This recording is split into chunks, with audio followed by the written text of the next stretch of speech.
Hey, this is Queen with Soft Eye Boutique. Just hop on here really quickly because just wanna put it out there that I'm not gonna speak on the Carmelo Anthony or the Rick Chow case, even as an attorney.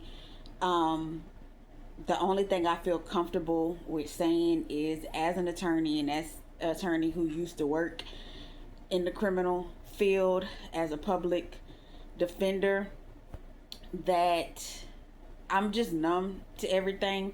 It's not that I don't notice what's going on, but it's one of those situations, especially as a public defender, because as a public defender, you can't choose who you're going to have as a client. You just have to take what's being put on your docket.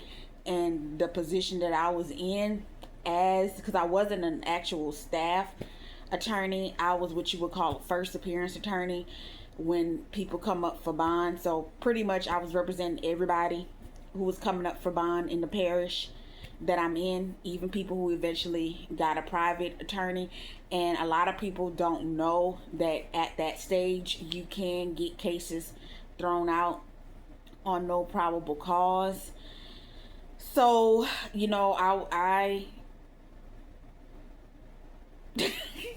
yeah, so I've seen some things in that short amount of time that I was a first appearance attorney with the public defender's office. I actually loved my job. I love my position, but I had to leave due to health reasons because I was working with that position. You have to work inside the parish prison, and the conditions were very filthy, and I didn't want to go as a staff attorney because I knew that there were so many people who needed me on the front end versus the back end because I was getting a lot of cases thrown out on probable cause. I'm talking about I don't have, I think I may just probably would have had an arrest warrant or something like that, and I'm still getting cases thrown out on no probable cause in the beginning, so that way it would ease the burden on the staff attorneys, so a lot of cases wouldn't be passed on to them.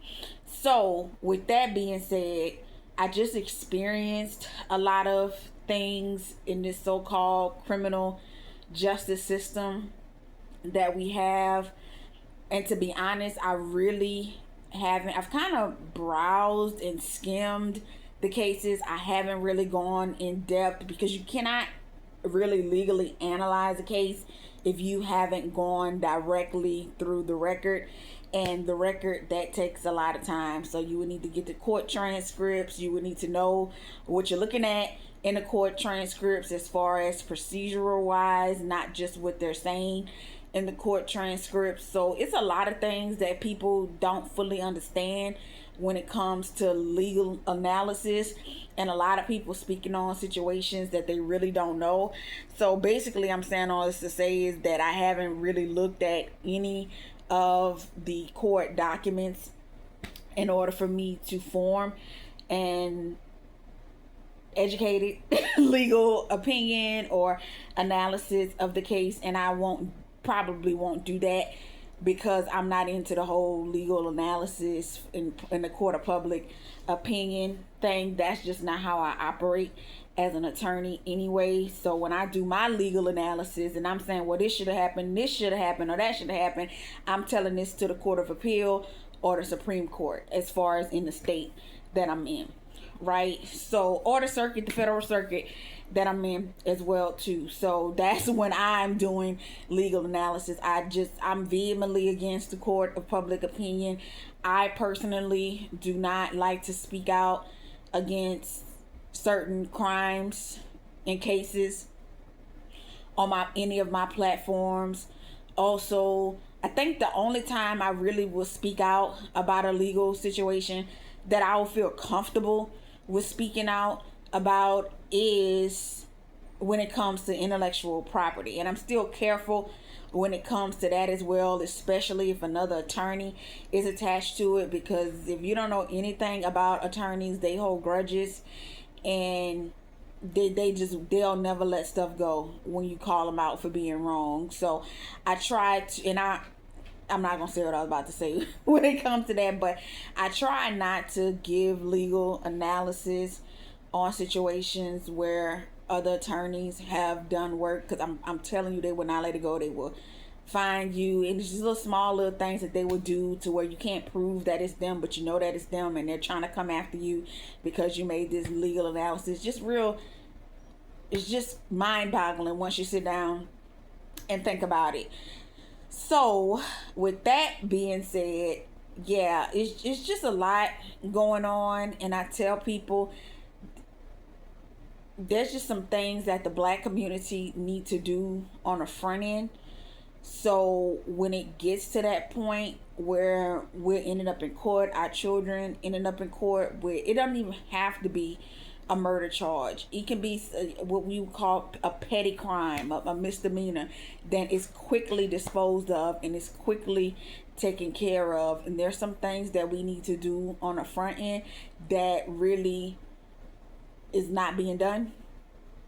And that's one of the biggest sources of my frustration, because I could sit and probably do so many videos of what I've just seen as a public defender in my short time as a public defender, how a lot of these things could have been taken care of as a community before it even got to this point. But I'm definitely not playing the blame game for that. But I'm not going to speak on the Karmelo Anthony case, his sentencing. I'm not going to speak on the Rick Chow case and his not guilty verdict. Do I have opinions about it? Yeah, but they kind of sort of face value opinions, and I really am unable to form a true legal analysis and opinion because I just haven't gone through the records, and I'm well aware of a lot of things are just not what they seem to be on his face, and I don't want to participate in putting misinformation out there if it is misinformation. So I'm not going to speak on it.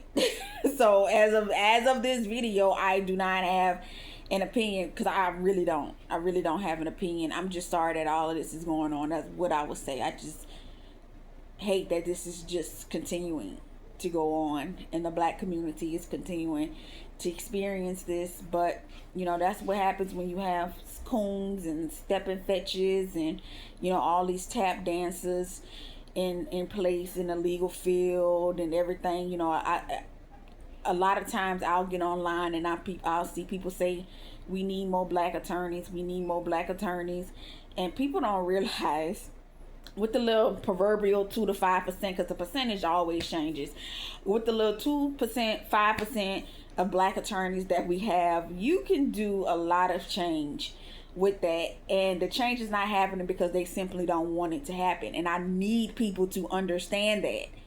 And that is something that people are just refusing to not understand, that we have plenty of black professionals in these spaces who can exact a lot of change and overturn these systems, and they are willingly and intentionally not doing anything because they do not care. Okay? And I'm going to continue to stress this. I know I'm going off on what I initially started to talk about. The majority of black professionals are the descendants of the people who sold their own into chattel slavery. Put them on a boat, transatlantic slave trade. They are the descendants of the people who ratted the house people, field people, and the Maroons out when they were trying to plan and get together and do a revolution.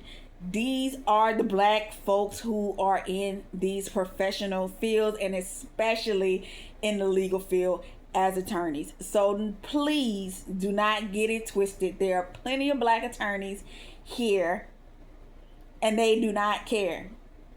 Even if they're talking about civil rights, even if if you're not an attorney, if you are not surrounded by these people, you do not know what's truly going on. And this is what's going on. They do not care. And I really need y'all to understand that. They don't care. They don't care. Okay?